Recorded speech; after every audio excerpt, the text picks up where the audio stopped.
तेभ्यः इडमो अरिहन्ताडम् इडमो सिद्धाडम् इडमो ऐरियाडम् इडमो वज्रायाडम् इडमो लोए सब साहुणम् चलते फिरते तीर्थ हैं करते सब संता हम तो बस इतना जानते आप सरीखे आ हम तो बस इतना जानते आप सरीखे आ। कुंडलपुर के बड़े बाबा की अश्चर्यकारी चमत्कारी सर्वोहारी मनोहारी श्री पार्श्वनाथ भगवान की सुपार्श्वनाथ चंद्र प्रभु और श्रेयांसनाथ और पार्श्वनाथ भगवान के गर्भ जन्म तब ज्ञान कल्याणक से विभूषित समस्त पवित्र भूमि स्थलों की परम पूज्याचार्य श्री ज्ञान सागर जी महामुनि राज की, परम पूज्याचार्य श्री विद्यासागर जी महामुनि राज की, परम पूज्याचार्य श्री समय सागर जी महामुनि राज की, तीन कमना करोड़ मुनि राजों की, मुनि श्री धर्म सागर जी महाराज की। आज हम चर्चा करेंगे। आप लोगों ने पंचकर्णक तो बहुत देखे होंगे। पंचकर्णक कैसे संपन्न होते हैं वो तो आपने देखा और हमने भी देखा है, लेकिन पार्श्वनाथ भगवान की जो कथा होती है ना, पार्श्व कथा, पार्श्वनाथ की गाथा सुनकर झुकाती है दुनिया माथा। तो पूरी दुनिया से लोग यहाँ दर्शन करने आते हैं, लेकिन कई लोगों को नहीं मालूम होगा इस स्थान के बारे में। मैं भी पहले आया नहीं था, बड़े बड़े मैंने ग्रंथ पढ़े, सब कुछ पढ़ा, लेकिन मेरे साथ ऐसा होता है जब जहाँ पहुँचता हूँ और जब मालूम चलता है तो और हमारी श्रद्धा बढ़ती जाती है। संबित शेखर जी के बारे में हमें ज़्यादा जानकारी नहीं थी, वंदना तो करते थे, प्रतिदिन आस्था से करते थे, लेकिन जब संबित शेखर जी की महिमा मुझे ज्ञात हुई तो फिर मेरी श्रद्धा बढ़ती चली गई और मुझे लगा कि मुझे भी प्रतिदिन वंदना करना चाहिए, लेकिन अन्य तीर्थों की वंदना नहीं हुई थी, इसलिए आगे बढ़ते चले गए। तो जो पंचकर्णक होते हैं यह नर से नारायण, आत्मा से परमात्मा बनने और मिथ्या दृष्टि से सिद्ध अवस्था को प्राप्त करने की प्रक्रिया होती है। पंचकर्णक में तो पाषाण से परमात्मा की यात्रा होती है, 5-7 दिन में ध्वजारोहण, गर्भ कल्याणक 2 होते हैं, पूर्वा उत्तरार्ध, जन्म कल्याणक और मोक्ष कल्याणक। लेकिन यहाँ जब पार्श्वनाथ भगवान का जन्म हुआ होगा, गर्भ में आए होंगे, इस नगरी को काशी को क्या कहा गया है? इंद्रों के द्वारा बनाई गई थी। हिंदू धर्म में तो लिखा है कि जो काशी में जिसका मरण होता है उसको मुक्ति मिलती है। जैन धर्म के हिसाब से नहीं बता रहा हूँ, हिंदू धर्म के हिसाब से मैं इसलिए बता रहा हूँ, जैसा लिखा है मैं वैसा बता रहा हूँ, इसमें कोई भेदभाव नहीं है। लेकिन श्रेयांसनाथ भगवान सारनाथ से 4 कल्याणक हुए होंगे, मोक्ष कल्याणक छोड़कर सभी भगवानों के यहाँ पर सिर्फ केवल ज्ञान कल्याणक नहीं हुआ पार्श्वनाथ भगवान का। बाकी ये पहले इतना बड़ा नगर रहा होगा, बहुत विशाल, बहुत बड़ा महल रहा होगा जब भगवान का जन्म हुआ होगा, लेकिन वो अभी दिख नहीं रहा है। लेकिन भगवान किस प्रकार से जब आए थे तो हम थोड़ा सा कल्याण के बारे में भी चर्चा करेंगे और भगवान के गर्भ और जन्म। तो रिद्धिधारी ये मैं पहली बार ही सुना रहा हूँ, इसलिए शॉर्ट में सुना रहा हूँ कि मैंने सोचा था कि भगवान का यहाँ कुछ ऐसा दृश्य दिखाएंगे, भगवान की गर्भ से मोक्ष तक की यात्रा। तो चूँकि अनुकूलता नहीं बन पाई, आगे प्रयास करेंगे। मेरा पार्श्वनाथ भगवान से बहुत लगाव है शुरू से, क्योंकि मेरी दीक्षा हुई तो नेमिनाथ भगवान के गर्भ जन्म और तप कल्याणक पर हुई थी, और हमारा 22वां नंबर था दीक्षा में। परम पूज्य आचार्य श्री विद्यासागर जी महाराज के कर कमलों से जबलपुर में 21 अगस्त 2004 को दीक्षा हुई थी, और तिथि छठ थी, और सप्तमी को भगवान मोक्ष कल्याणक मनाया जाता है, पूरे विश्व के लोग मनाते। तो इस बार संयोग ऐसा बना कि उत्तर प्रदेश का प्रथम चतुर्मास बनारस में हो रहा है, और 23 में पार्श्वनाथ, तो 23वां चतुर्मास और 23वां मुनि दीक्षा दिवस है ना। संयोग देखिए आप, अंक का भी बड़ा महत्व होता है। 1 से लेकर 9 तक अंक होते हैं। एक अंक सूर्य का होता है न्यूमरोलॉजी के हिसाब से, वो व्यक्ति को अलग अलग अंक का अलग अलग महत्व है। चूँकि अभी मैं ज़्यादा बताऊंगा तो बहुत सारा विस्तार, सुनो थोड़ा सा शोर नहीं करें लोग, ध्यान रखें। अभी तो रिद्धिधारी देवेंद्र मरुभूति का जीव, ये 10वें भाव का चल रहा है ना, पहले का नहीं सुना रहे हैं, बहुत सारा विस्तार हो जाता है, शॉर्ट में सुनाना है बस संक्षेप में। पहली बार पार्श्वनाथ भगवान की कथा कि अगले भाव में वैशाख कृष्ण द्वितीया के दिन वाराणसी यानी काशी नगर के राजा विश्वसेन अश्वसेन की पटरानी बामा देवी के घर में आए और वैशाख कृष्ण द्वितीया को प्रातः काल के समय विशाखा नक्षत्र में महारानी ने 16 स्वप्न देखे। उसके बाद अपने मुख में हाथी प्रवेश करते देखा। आप लोग ये नहीं सोचना कि स्वप्न का फल मिलता नहीं है, बात पित्त कफ के कारण भी स्वप्न आते हैं, अलग अलग फल मिलता है, तिथियों के अनुसार, प्रहर के अनुसार, पक्ष के अनुसार फल मिलता है। तो बस उसके बाद अपने मुख में प्रातःकाल मंगलवाद अपने आप बजने लगे। देखो पंचकर्णक में आप सुनते तो वो तो थोड़ा सा दिखाया जाता, पंचकर्णक में पूरा तो कर ही नहीं सकते जैसा होता था। यहाँ पर भी ऐसे ही होना चाहिए। प्रतिदिन जो लोग आते हैं ना, तो भक्ति अच्छे से करो, यही मानो कि आज भगवान का कल्याण है। तिथि से कोई मतलब नहीं होता है, एक अपनों की धारणा है। पुण्य बढ़ाने के लिए पुण्यशाली व्यक्ति ही ऐसे अवसरों का लाभ ले पाते हैं। आप लोग अपना जन्मदिन मनाते हैं, एक दिन मना लेते हैं, लेकिन जो लोग आएंगे दर्शन करने वो कोई पहली बार आएगा या कोई बार बार कई बार आए होंगे। तो भगवान का जब गर्भ हुआ, जन्म हुआ, तो उसकी कथा चल रही है और जिसे सुनकर महारानी की नींद खुल गई और स्नान आदि के बाद तैयार होकर महाराजा के पास पहुंची। रानी ने रात्रि में देखे हुए स्वप्न बताकर उनका फल पूछा। महाराज ने अवधि ज्ञान द्वारा जानकर कहा, देवी पुण्य उदय से तुम्हारे घर में त्रिलोकीनाथ तीर्थंकर आज अवतरित हुए हैं। देखो परम पूज्याचार्य श्री विद्यासागर जी महाराज का जन्म हुआ था तो उनकी माँ ने चरण रिद्धिधारी देखे थे स्वप्न में। इसलिए स्वप्न जब भी आते हैं पुण्यशाली व्यक्तियों के आगमन। 1946 में 10 अक्टूबर 1946 में जन्म हुआ और देश आज़ाद हुआ 1947 में। वो इतने पुण्यशाली व्यक्ति थे, जब भी हम उनके बारे में पढ़ते हैं, आचार्य भगवान के साथ तो रहने का अवसर प्राप्त हुआ, उनकी चर्या देखी, बहुत पुण्य धनी थे कि लोग बिल्कुल तरसते थे कि दर्शन मिल जाए, चरण छूने मिल जाए। आचार्य श्री खुद परेशान रहते थे लोगों से, इतनी भीड़ आती थी कि मैं देखता था। मैं अभी चूँकि समय कम है और पार्श्वनाथ की कथा चल रही है, संक्षेप में सुनाना है, मैं एक एक दिन एक एक टॉपिक पर ही चर्चा करता हूँ। तो अपन आज सुन लेते हैं पूरी कथा पांचों कल्याणक की। तो बस महाराज ने कहा, इसलिए देवों ने भी घर में आने के 6 माह पूर्व से तीर्थंकर का जन्म होने तक अर्थात 15 मास तक माता पिता के महल में रत्न वर्षा करके भगवान के प्रति अपनी भक्ति व्यक्त की है।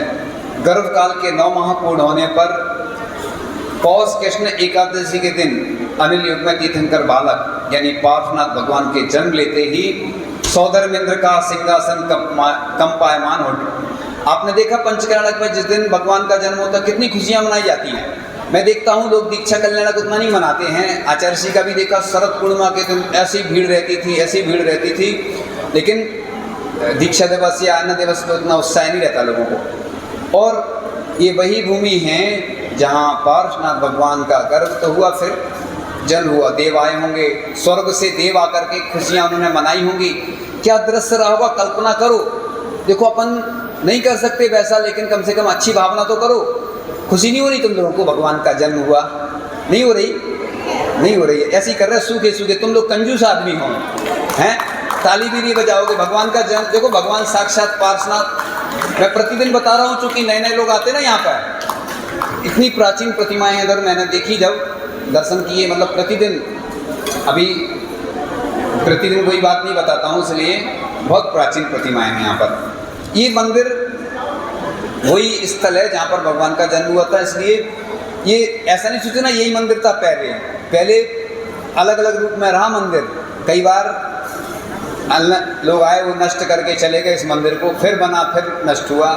इसलिए ऐसा नहीं सोचो, भगवान की ओरिजिनल जन्मभूमि यही है। गर्भ जन्म तब कल्याणक यही भगवान का हुआ है। मैंने अभी कई दिनों से मैं खोजबीन कर रहा हूँ, प्रतिदिन नई नई बातें मिल रही, नए नए इतिहास मिल रहे हैं, तो अभी तक ऐसा कोई दूसरा नहीं मिला कि दूसरा मिला हो।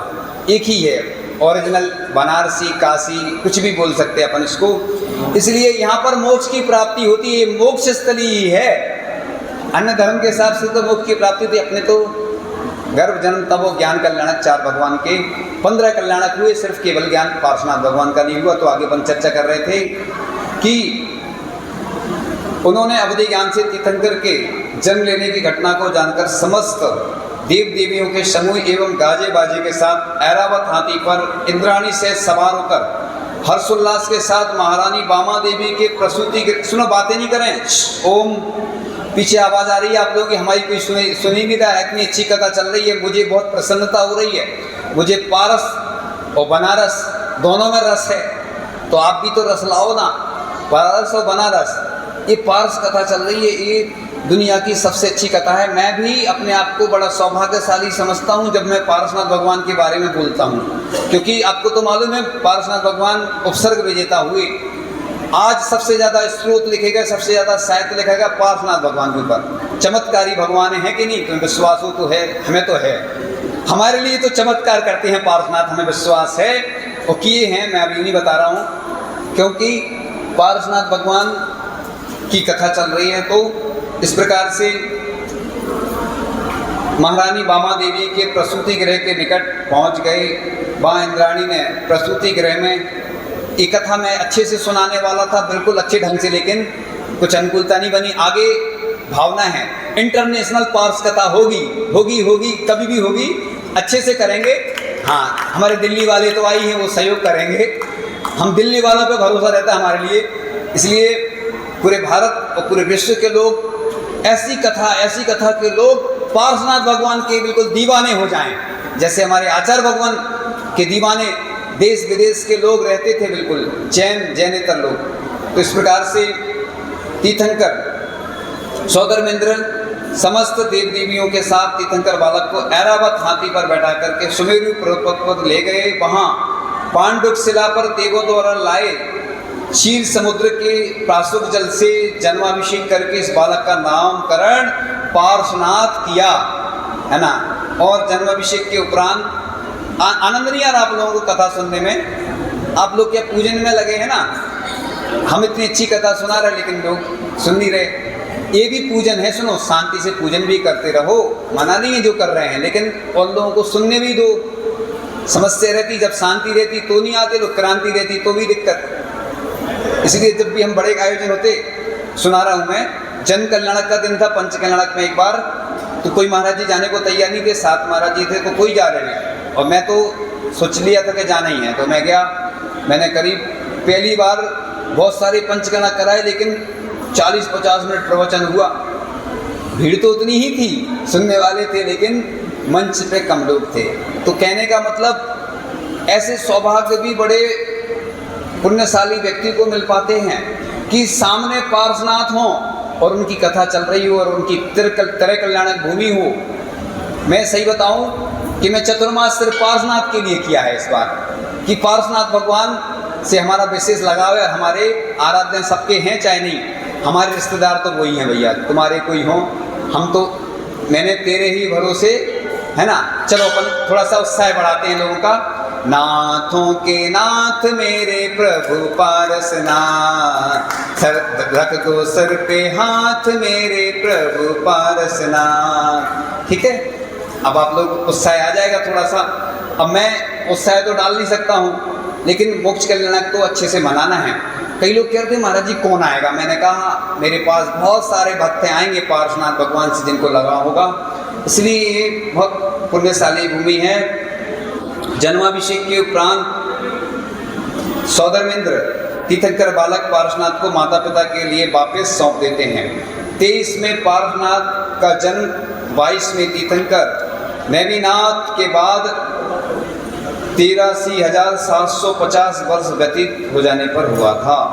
पार्श्वनाथ भगवान की आयु 100 वर्ष की थी। उनके शरीर का वर्ण रंग धान के छोटे पौधे के समान हरे रंग का था एवं उनका शरीर 9 हाथ ऊंचा था। वे उग्र वंश में उत्पन्न हुए। अब 10वां भाव का सेकंड पार्ट, तप एवं केवल ज्ञान कल्याणक। गर्भ जन्म हो गया है। हम बहुत संक्षेप में इसलिए सुना रहे हैं कि प्रतिदिन नए नए लोग आते हैं और विस्तार से सुनाएंगे तो लोग सुनेंगे नहीं, इसलिए ये कथा बहुत अच्छी लगी हमें। इस पार्श्वनाथ भगवान की कथा पार्श्वनाथ भगवान के ही आशीर्वाद से हमें प्राप्त हुई, यही से प्राप्त हुई। तेरा तुझको अर्पण क्या लागे मेरा, मेरा कुछ नहीं है, पार्श प्रभु की कृपा से।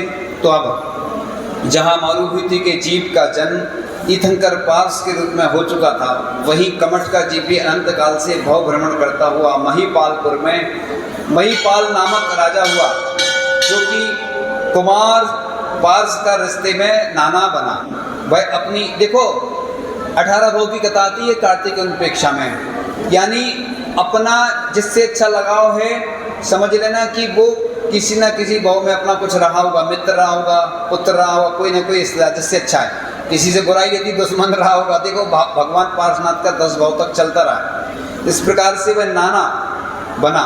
वह अपनी प्रिय पत्नी की मृत्यु से दुखी हो तापस बनकर पंचाग्नि तप करने लगा। एक बार राजकुमार पार्श्वनाथ पार्श्व गंगा तट पर भ्रमण कर रहे थे, वहीं उन्होंने पंचाग्नि तप में लीन इस व्रत तापस को देखा। ये यहीं कहीं होगा स्थान, अभी हम पढ़ रहे थे तो हमें याद नहीं आ रहा एकदम से कहीं है ये आसपास। तो किंतु उसे नमन न करने के कारण वह अत्यधिक क्रोधित हो कुमार पार्श्वनाथ के प्रति अनर्गल प्राप्त करने लगा। इतने में तप हेतु प्रज्वलित आग को बुझते हुए देख उसमें ईंधन के रूप में पास में रखी लकड़ी काटने के लिए जैसे ही उसने कुल्हाड़ी फरसा उठाई, उसी समय गंगा तट पर भ्रमण कर रहे, यही गंगा तट है, यहाँ से 2 किलोमीटर पे है गंगा नदी, सुपार्श्वनाथ भगवान के 4 कल्याणक हुए जहाँ से, और चंद्रप्रभु भगवान के भी गंगा नदी के किनारे से 4 कल्याणक 30 किलोमीटर दूर चंद्रावती से हुए। सारनाथ से जहाँ बुद्ध का 2600 वर्ष प्राचीन जो स्तूप है, उसी के बगल में श्रेयांसनाथ भगवान के 4 कल्याणक हुए। यानी श्रेयांसनाथ भगवान, सुपार्श्वनाथ भगवान, चंद्रप्रभु भगवान कितने प्राचीन हैं। तो जैन नगरी तो पहले से ही थी, वर्तमान में भारतीय संस्कृति के हिसाब से जो फेरबदल हुए वो सब मालूम है आपको, ये प्राचीन नगरी है।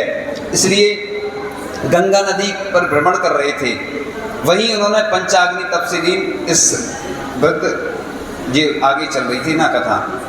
तो इस प्रकार पार्श तप हेतु प्रज्वलित आग को बुझते हुए देख उसमें ईंधन के रूप में पास में रखी लकड़ी काटने के लिए जैसे उसने कुल्हाड़ी फरसा उठाई, उसी समय गंगा तट पर भ्रमण कर रहे जन्मजात अवधि ज्ञानी राजकुमार पार्श ने अपने ज्ञान से यह जाना कि इस लकड़ी के अंदर नाग नागिन सर्प युगल है और कहीं वे जलकर मर ना जाए, इसलिए लकड़ी काटने और जलाने से रोका।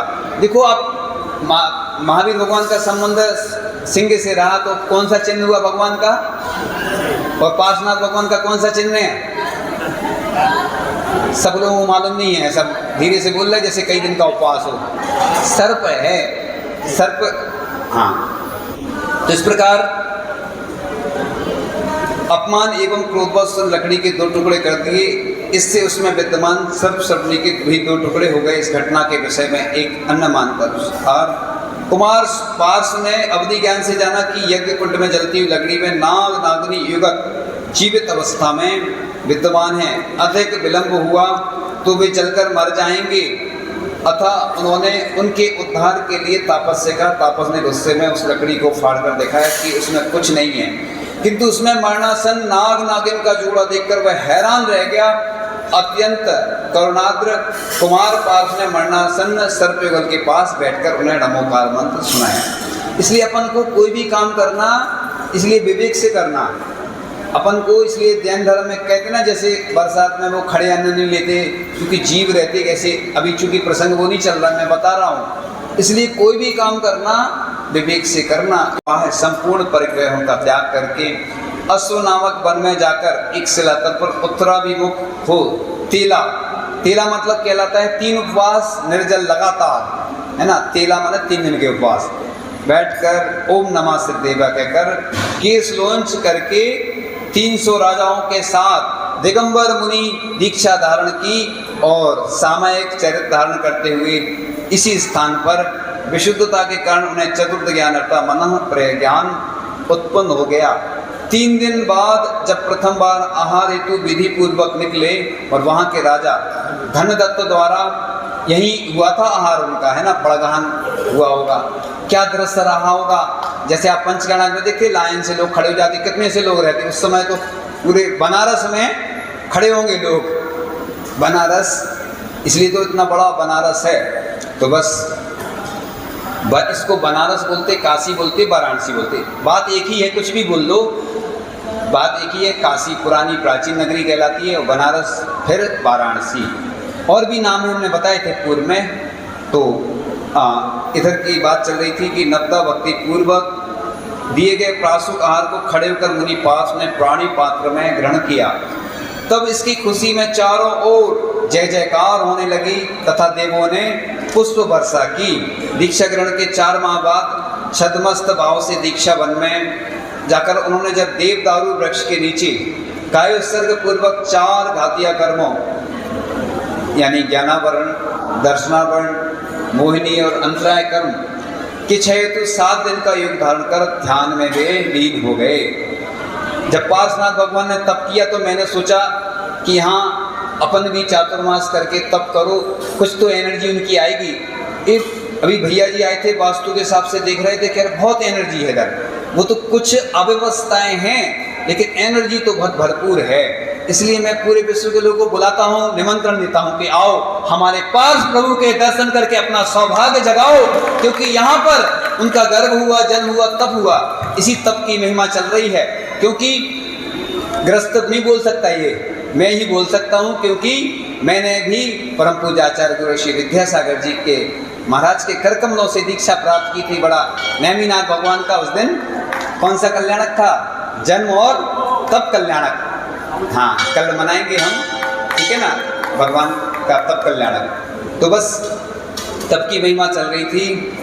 तो उसी समय आकाश मार्ग से जाते हुए कमठ के जीव, जो कि इस समय संबर नामक ज्योतिष्क देव था, ने जब पार्श को देखा तो उन्हें देखते ही पूर्व के बैर का स्मरण हो गया और बदले की आंख से झुलसता हुआ उन पर गर्जन तर्जन पूर्वक प्रलयकारी वर्षा और विभेद घोर उपसर्ग करने लगा। किंतु उत्तम क्षमा धर्मधारी महायोगी पार्श्वनाथ ध्यान से विचलित नहीं हुए। लगातार 7 दिन तक की घनघोर वर्षा से जब ध्यान आरूढ़ पार्श प्रभु के कंधे तक जलधारा बहने लगी, तब उस धरणेन्द्र का आसन कंपायमान हो गया जैसे मरणासन नाग नागनी को। इसलिए अपन बोलते हैं ना, देखो किसी की जान बचाते हैं तो वो बाद में अपने काम में आ जाता है, स्वार्थ बस नहीं करना ये। इसलिए अपन जीवों की जान बचाते, डमोकार मंत्र सुनाते। बैल का उदाहरण आता है, डमोकार मंत्र की महिमा आपने सुनी होगी। तो इसलिए जैन धर्म ये कहता है कोई मर रहा है तो अपन उसको डमोकार मंत्र सुनाओ, उसके बारे में अच्छा सोचो। लोग स्वार्थी होते चले जा रहे हैं तो कोई करता ही नहीं है। आज देखो गौशालाओं में कितने सारे जीवों की रक्षा के लिए, ऐसे पशुओं की रक्षा के लिए जो घायल हो जाते हैं उनके लिए कई लोग प्रतिबंध करते हैं। तो अपन आगे चर्चा कर रहे थे कि और पद्मावती के साथ धरणेन्द्र वहाँ आए और उपसर्गों को दूर करने के लिए प्रभु की प्रदक्षिणा देकर उनकी वंदना की और धरणेन्द्र उन्हें जल से ऊपर उठाकर खड़े हो गए। तो जिन धर्मानुरागी देवी पद्मावती उनके ऊपर विशाल फणावली फैलाकर दूर से उपसर्ग दूर किया, ऐसे फण लगा के छाता लगाते जैसे रक्षा की। देखो स्थिति परिस्थिति अलग होती है, इसके बारे में अभी चर्चा बाद में करूँगा, क्योंकि ये कई विषय ऐसे रहते हैं ना, थोड़ा सा सोच समझ के बोलते हैं। तो बस आगे बात चलती जा रही कि आत्मिक विशुद्धि की ओर बढ़ते हुए उन्होंने चैत्र कृष्ण चतुर्थी के दिन प्रातःकाल विशाखा नक्षत्र में लोक अलोक को एक साथ प्रकाशित करने वाला सर्वोत्कृष्ट केवल ज्ञान प्राप्त किया। इसी खुशी में सभी ने केवल ज्ञान कल्याणक महोत्सव मनाया। अब इसमें भी 2 मत मिलते हैं, एक अहिछत्र का भी आता है, बिजौलिया का। तो मैं अभी, मुझे जानकारी सही नहीं है, मैं कभी भी कुछ भी बोलता हूँ शास्त्रों के प्रमाण से बोलता हूँ, जिससे मेरे द्वारा कोई भी ऐसा वचन नहीं मिले जिससे कि जिन शासन की अप्रभावना हो। शास्त्रों में जो प्रमाण मिलते हैं, हमारे गुरुजी ने हमें यही सिखाया कि हमेशा जो भी बोलो शास्त्र का आधार लेके बोलो। तो मैं जो भी बात बोलता हूँ प्रामाणिक बोलता हूँ, क्योंकि अपनी बात बोल दी ये दोष लगता है, इसलिए ठीक नहीं है। तो कमठ के इस जीव ने प्रभु पार्श प्रभु पर जिस क्षेत्र में घोर उत्सर्ग किया था वह अहिछत्र कहते हैं, जो आज तक, ये इसके अनुसार बता रहा हूँ, ये लिखा है जो। तो कुछ लोगों की मान्यता बिजौलिया की भी, इसमें भी वही लिखा है जो हम बता रहे हैं चूँकि मैं डायरेक्ट ही पढ़ रहा हूँ पहली बार, तो डायरेक्ट में लिखा है ऐसा, इस प्रकार से संवर नामक यह ज्योतिष देव जो काल लपटी पाकर शांत हो गया, इसने भी आगे आगे अपने विशुद्ध भावों द्वारा सम्यक दर्शन संबंधी विशुद्धता प्राप्त कर ली। देखो पार्श्वनाथ भगवान कैसे चमत्कारी थे कि दुश्मन को भी उन्होंने इंसान बना दिया, मित्र बना दिया, उसको भी सम्यक दर्शन की प्राप्ति हो जाती है। तो वन के अन्य 700 तापसी भी संयम धारण कर सम्यक दृष्टि कर तीर्थंकर पार्श के अनुयायी बन गए। केवल ज्ञान प्राप्ति के पश्चात प्रत्येक तीर्थंकर संसारी प्राणियों के लिए कल्याण का मार्ग बताने एवं धर्म प्रवर्तन करने हेतु यत्र तत्र विहार करते हुए धर्म सभाओं का उपदेश करते हैं। उनकी इस धर्म सभा को समोसरण कहा जाता है। अब समोसरण का चूंकि विषय मैं अभी छोड़ देता हूँ, आगे बढ़ जाता हूँ, क्योंकि समोसरण की जो महिमा रहती है वो अलग ही रहती है, इसलिए आगे बढ़ जाते अपन ज्ञान कल्याणक पर। आगे तो बताएंगे मोक्ष कल्याणक के दिन, मोक्ष कल्याणक की बात करते हैं। मोक्ष कल्याणक तो मनाएंगे अपन, उस दिन समय कम रहेगा इसलिए आज बता देते हैं। तो धर्म प्रवर्तन करते हुए 69 वर्ष 7 माह तक पृथ्वी तल पर विहार कर अपना अंतिम समय निकट जानकर तीर्थंकर पार्श्वनाथ जो सम्यक शिखर जी में सबसे ऊंची टोंक है ना, वो भजन गाते ना आप, ऊंचे ऊंचे पर ऊंचे ऊंचे हैं तीर्थ हमारा।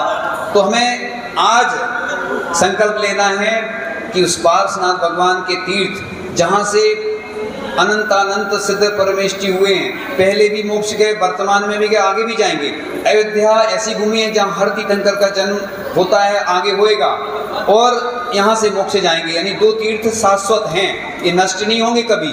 वर्तमान में स्थितियाँ चल रही हैं, मैंने बताया था पूर्व में, इसलिए उसकी रक्षा के लिए पूरे देश के लोगों को बोल रहा हूँ कि एक राखी मंदिर में सिर्फ सम्यक शिखर जी के लिए उसकी राशि भेजना। कलश भी रख सकते हैं, जहाँ चतुर्मास कलश हो चुके हैं तो हो गए हैं, एक अलग से कलश है ना। दिल्ली वालों से कहना चाहता हूँ, आप दिल्ली में जहाँ जहाँ हो तो वहाँ के लिए अपन के लिए ऐसी व्यवस्था सुरक्षा के लिए करना है, क्योंकि कोई कुछ नहीं करेगा। लेकिन मैं भी वहाँ 2 महीने रहा हूँ, देखी स्थितियाँ। आज मैं चर्चा इसलिए नहीं कर रहा हूँ, मैं पहले बता चुका हूँ, है ना, पूरा बता चुका। मैं आज सम्यक शिखर जी की इसलिए बोल रहा हूँ कि मोक्ष सप्तमी के दिन पार्श्वनाथ भगवान, चूँकि मैं ये गर्भ जन्म तप कल्याणक भूमि यहाँ है, भगवान की यात्रा यहीं से शुरू हुई और कहाँ तक गई, मोक्ष तक। और हम मोक्ष भूमि से ही कहाँ तक आए, जन्मभूमि तक उल्टे आए हम। पहले मोक्ष प्राप्त किया हमने, वहाँ से मोक्ष प्राप्त नहीं, मोक्ष कल्याणक भूमि के दर्शन करते हुए फिर हम चतुर्मास यहाँ चल रहे हैं। तो इस प्रकार से स्वर्णभद्रकूट से तीर्थंकर पार्श्वनाथ 36 मुनियों के साथ तृतीय शुक्ल ध्यान द्वारा स्थूल सूक्ष्म योगों का निरोध कर चतुर्थ शुक्ल ध्यान द्वारा क्रमशः अवशेष 72 एवं 13 प्रकृतियों को नष्ट कर श्रावण सुदी सप्तमी को विशाखा नक्षत्र में प्रातः काल के समय निर्वाण प्राप्त कर सिद्ध अवस्था को प्राप्त हुए। जहाँ लाड़ू चढ़ाए जाते हैं प्रातः काल की बेला में ही चढ़ाना चाहिए, चाहे दीपावली हो चाहे मोक्ष सप्तमी हो। दिगंबर जैन धर्म के अनुसार बता रहा हूँ मैं, क्योंकि दिन में सूर्य उदय जब होता है तभी अपन क्रियाएं करते हैं, अभिषेक पूजन आदि की।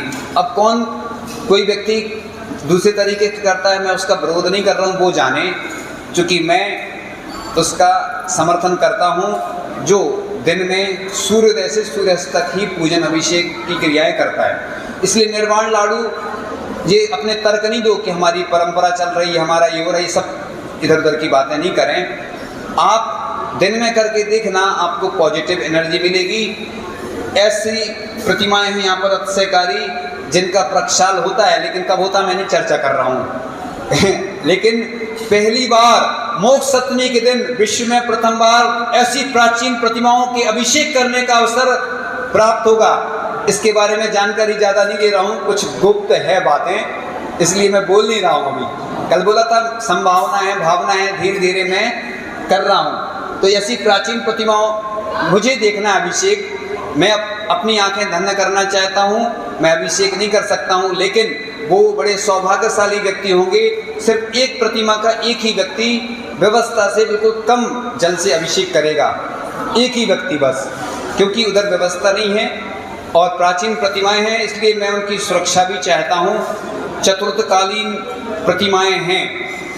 अभी आपको कुछ मालूम नहीं है, मुझे बहुत से रहस्य मालूम है, चर्चा नहीं करना चाहता हूँ। इसलिए उन प्रतिमाओं का सौभाग्यशाली लगभग 54 प्रतिमाएं हैं पूरी इधर लगभग। तो धातु की प्रतिमाएं आगे रख के अभिषेक होगा, धातु में कोई, लेकिन पाषाण की प्रतिमाएं वहीं वेदी पर विराजमान रहेंगी और बहुत कम जल से अभिषेक करने का अवसर प्राप्त होगा। ऐसी हमारी भावना है, संभावना है। तो मोक्ष कल्याण की बात चल रही थी, थोड़ी सी बात बची है कि भगवान का निर्माण होते ही उनका संपूर्ण शरीर परम औदार्य स्फटिक मणि के समान हो जाता है। समस्त कर्मों का नाश हो जाने पर भगवान का शरीर नख एवं केश को छोड़कर कपूर की भांति उड़ जाता है। अवशेष नख और केशों के आधार पर भगवान के काल्पनिक शरीर की रचना कर अग्नि कुमार देव अपनी मुकुट अग्नि के द्वारा अग्नि संस्कार करते हैं और उस भस्म को सभी लोग लगाते हैं। पहले हम लोग नहीं लगाते थे, लेकिन आचार्य श्री ने कहीं ग्रंथ में पढ़ा, किसी ने बताया, कहीं आया, तो आचार्य श्री भी उस भस्म को अपने मस्तक पर लगाने लगे। जब भगवान का मोक्ष कल्याणक होता है तो वो जो अंतिम संस्कार किया जाता है ना भगवान का, तो अग्नि कुमार देव करते हैं। आपने पंचकर्णक में देखा होगा, सब जगह पंचकर्णक संपन्न होते हैं। आज मैं बड़ा खुश हूँ क्योंकि पांचों कल्याणक एक दिन में मैंने मना लिए अपनी भावना से। किसी ने नहीं मनाए, लेकिन मैंने तो मना लिए। मैं भाव से तो सब क्रियाएं करता ही हूँ। ऐसे ही पहली बार ऐसा अवसर होगा, लोग बताते अभिषेक नहीं होता इन प्रतिमाओं का, लेकिन विश्व में प्रथम बार चमत्कार और नमस्कार दोनों देखने मिलेंगे। क्योंकि ये प्राचीन प्रतिमा लिखा है कि जो 100 वर्ष प्राचीन प्रतिमा होती है तो उस लिखा है कि वो प्रतिष्ठित भी नहीं है तो भी दर्शन की योग्य होती है, ऐसा प्रतिष्ठा ग्रंथों में लिखा है। मैंने पूरे भारत में कई नगरों में पंचकर्णक विधान कराए, सब आयोजन कराए। सबसे अच्छा मुझे अभिषेक लगता है, बहुत अच्छा। जहाँ जहाँ इंदौर में, भोपाल में अभिषेक हुए ना, और अभिषेक के माध्यम से, शांति धारा के माध्यम से बड़े बड़े काम हो गए। इसलिए मैं कहना चाहता हूँ पूरे देश के लोगों से कि ये क्षेत्र अभी अधूरा है। ये तो ऐसा पाषाण का जिनालय इधर बनना चाहिए, भावना तो करो। 24 भी बनना है तो पूरे दिल्ली और अमेरिका और लंदन और कलकत्ता, जहाँ जहाँ से लोग आए हैं और सुन रहे हैं हमारी बात, है ना, तो सबके लिए सहयोग करना है। ये क्षेत्र ऐसा क्षेत्र बने इतना सुंदर कि जैसे अन्य धर्म के क्षेत्र बने हैं, ऐसे उससे भी बढ़कर के सुंदर, बहुत सुंदर मंदिर यहाँ पर बनना चाहिए। अपनी भावनाएं प्रेषित करें आप लोग और जुड़ें। और यहाँ का जो कलश होगा ना, वो सबके घर पे पहुँच जाएगा, व्यवस्था है, ठीक है ना। तो हमारी भावना थी कि पूरे भारत के लोगों को जोड़ना है, तो सब गरीब अमीर सब जुड़े मंदिर से, क्योंकि लोग बड़े बड़े लोग जुड़ जाते हैं। मैं सबको महत्व देता हूँ, गरीब, मध्यम वर्गीय और उच्च वर्गीय।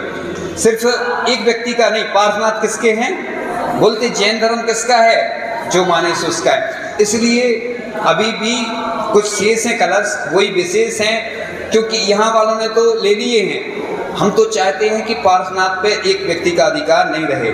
मैं चाहता हूँ हमारे भगवान पार्श्वनाथ अतिशयकारी, चमत्कारी, सर्वरोगहारी, मनोहारी हैं। उनकी ऊर्जा दिल्ली तक भी जाए और भारत नहीं पूरे विश्व तक। कनाडा भी एक कलश जाएगा यहाँ से, कनाडा के लोग आए थे। हाँ, तो ऐसा नहीं है, आप लोग ये मत सोचो कि ये क्षेत्र किसी विशेष व्यक्ति का है, कोई का नहीं है, सबका है। इसलिए सबको पार्श्वनाथ भगवान की रक्षा के लिए कलश जरूर रखना है। और राखी भी रक्षाबंधन पर हर जगह अरहंत भगवान की एक राखी मंदिर के लिए अर्पण होगी, और उसकी राखी पार्श्वनाथ भगवान यानी सम्यसेकर की रक्षा के लिए, है ना। जैसी व्यवस्था होगी आगे, संस्था से कोई मतलब नहीं है, मैं व्यक्तिगत प्रेरणा दे रहा हूँ। अभी कोई संस्था या कोई संगठन, उससे कोई मतलब नहीं। आपको सब मालूम है। इन्हीं भावनाओं के साथ अभी कलश स्थापना करेंगे, है ना। परम पूज्य आचार्य गुरु श्री विद्यासागर जी महामुनि राज की, परम पूज्य आचार्य श्री समय सागर जी महामुनि राज की, इन कमनों करुण मुनि राजों की, श्री धर्म सागर जी महाराज की। खड़े हो जाए सभी लोग, जिनवाणी स्तुति करेंगे खड़े होकर के। जिनवाणी